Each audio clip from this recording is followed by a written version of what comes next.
Hello and welcome to another edition of Another Book Review. This week I'll be reviewing 100 Years of Solitude by Gabriel Garcia Marquez.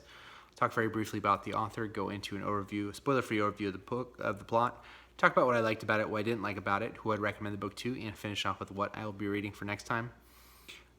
Gabriel Garcia Marquez is probably Colombia's most famous literary author.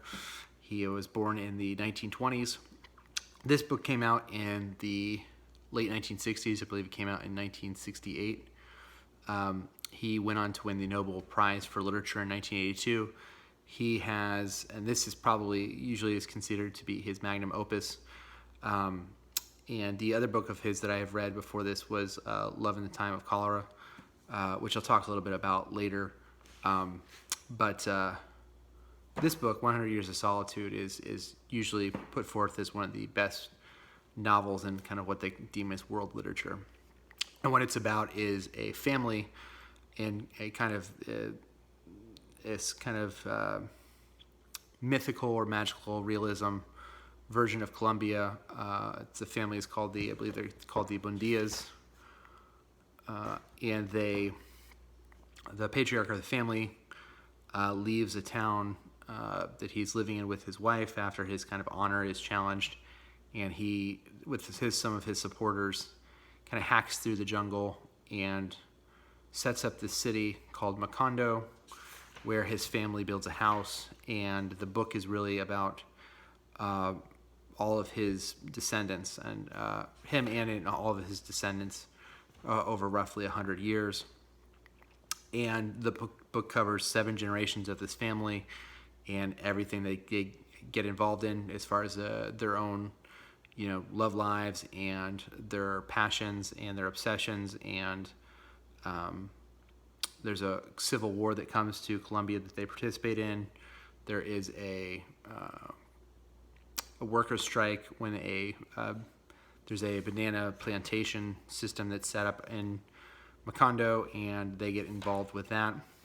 And so it's just the ins and outs of all of their lives. I mean, it's a very, very long book. It is 400, and I think my edition was 448 pages, paperback. So it goes through 7 generations of this family. Most of it is really their kind of interpersonal lives and their like love lives and things of that nature.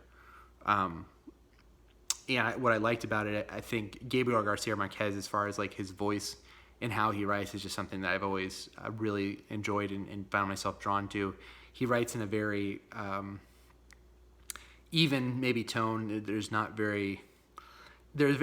lot of melodramatic things in this book, but he never ascribes a lot of really flowery prose to describe these things. He's very matter of fact, and it makes the book really easy to read.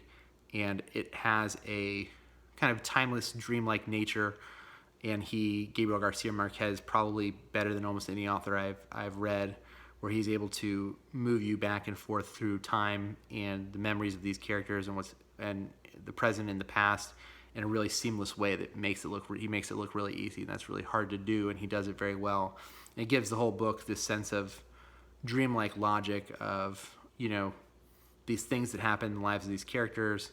Like I mentioned, there's magical, realistic elements of it. So there'll be a character who flies away one day, and that's what happens to that character, and the rest of the town kind of just moves on and doesn't really, there's not a lot of thinking of like, well, did that happen? Did that not happen? We're going to send out a search party to determine if this did happen the way that these characters said it did.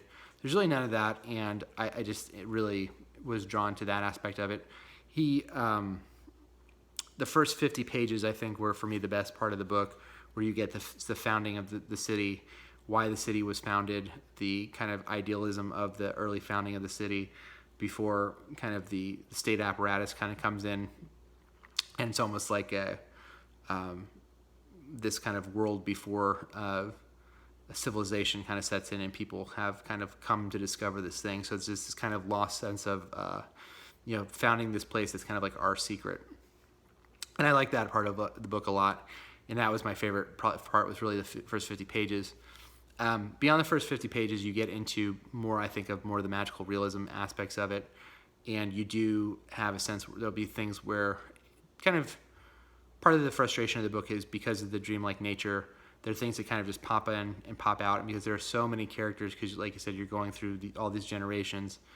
There is a guide in the beginning of the book as far as a genealogy tree, but many of the characters are named after their grandparents or their fathers, and so or their mothers, and so you have these names that are reused again and again and again, which is true to life, but it makes it difficult to really tell the past from the present, which I think is in part on purpose, but it also makes it very difficult to sometimes distinguish characters. And a lot of times it felt the book kind of keeps expanding and keeps expanding. There are more and more and more and more characters. You're like 300 pages in, and there's still more characters who are being introduced. So it felt a little bit like to me to be kind of a precursor of almost a soap opera, where you're just kind of continuously introducing these characters, and the characters will leave. They'll kind of go off stage for a while, and then they'll kind of come back, and sometimes they'll leave. They'll go off stage, and you don't even remember what happened to that character. And so it was very difficult to kind of keep track of characters sometimes. And that was a little frustrating. And I think because there's so many characters, it's just a lot to hold in your head at one time. I think thematically that, again, is kind of on purpose, where he's kind of trying to show the kind of repetitions of history through this family. And they kind of keep doing these things over and over again. And I think that, again, was kind of very much on purpose. But in terms of enjoying a book, the book kind of felt to me like it kept going on and on and on. And when comparing it to Love in the Time of Cholera, which is a book I read about 15 years ago, I much, much more enjoyed that book because it is more compressed. It's really the story of these two characters. And while there was a lot of melodrama in that book, because these are two kind of star-crossed lovers in that book, every character in this book, there's melodrama. And so it's everyone from two people who live in the same household who are fighting over the same person. There's spurned lovers, there's suicides, there's murders, there's fears of incest. Everything is always kind of at 10 or 11. There's very, very few people who are, it felt like a little bit the joke that I had when I was reading this would be like, if you did an SNL skit or something and you were like the one couple, like a normal, relatively happy couple in a neighborhood where everyone else was in a telenovela, and they were just all kind of coming in with their problems and telling you issues with their love lives and people who were cheating, who was cheating on who, and who was like love scorned and all this stuff. And it just is that way all the time. And so you either kind of have to buy into that or you don't. If you're looking for, I think, relatively realistic ebbs and flows of normalcy with people, you're probably not going to find it here, because it's always all the time. It's war and death and people being scorned and people cheating on other people, people's suicides, and just if that bothers you, then this is probably not the book for you. I recommend, if you're someone who has not read Gabriel Garcia Marquez before, I would actually still probably recommend Love in the Time of Cholera, because I felt it was a more condensed version, and I like the ending of that book a little bit better. And I think this ending was okay, but it's not as good as that ending. And that, again, for me, it was easier to buy in the melodrama of surrounding these two characters than it was for me to buy in the melodrama of every character in the book. And to me, after the first 50 pages, when he started introducing more of the magical realism, there would be problems that pop up, like this: the town has insomnia, and I'm like, well, it's not quite clear why the town has insomnia. And then a few pages later, that problem goes away and another problem arises. And so it's just that was really be my issue with it. I think it was a lot. It'd be an interesting book to get other people's opinions on, and it felt in some ways like each of these characters kind of have their own little short story, and it just kind of goes. And some of those short stories I enjoyed more than others. Like I said, the kind of feud between their two, they're not quite sisters, but there's feuds of characters. There's one really, I thought the best story or bit of character work in the book was this woman who falls in love with a mechanic and what happens to them. But yeah, it is a classic. I understand why, especially when it came out, it was considered a classic. You see the fingerprints of this book in a lot of different stuff. For me though, it just was, I wish it had been more condensed and there had been maybe fewer characters and maybe easier to understand. But it is really very much, it's almost like an oral history of this family. And if you're along for the ride, there are definitely bits of it that are interesting. But for me, it was just a little too much all the time. And I maybe would have been happier if there were fewer branches of this family and maybe the melodrama came down a little bit once in a while. But that is Gabriel Garcia Marquez's 100 Years of Solitude. I thought that thematically it was very interesting, and again, kind of this idea that history repeats itself, and family members are literally in this book visited by ghosts of their relatives, And it's a question of if people can ever really move on and change, or if you're really kind of trapped by your own fate. That kind of thing kind of comes up again and again in the book. So 100 Years of Solitude, Gabriel Garcia Marquez. Next time I will be reading Fiona Hill's There's Nothing for You Here. Until next time, please like the video, subscribe to the channel. If you have strong feelings about this book, let me know. I know that a lot of people do. I'm actually probably going to seek out some reviews of it just to hear what other people thought about it.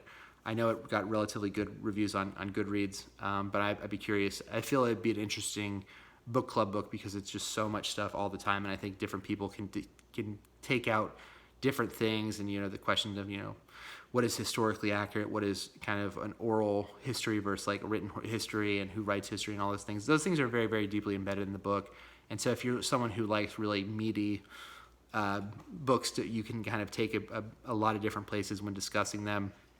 Like I said, it is kind of long. It did take me a while to get through it, but it's not a very difficult read in terms of the vocabulary or the sentence structure. I don't think you have to have like a PhD in literature or anything to read it. You just have to, I think, have kind of patience to kind of accept what the book is. The book is what it is, and kind of just kind of go along for the ride. So that's 100 Years of Solitude. If you like the video, please subscribe to the channel, and feel free to leave a like below, and I'll have my Twitter in the comments. Until next time, bye.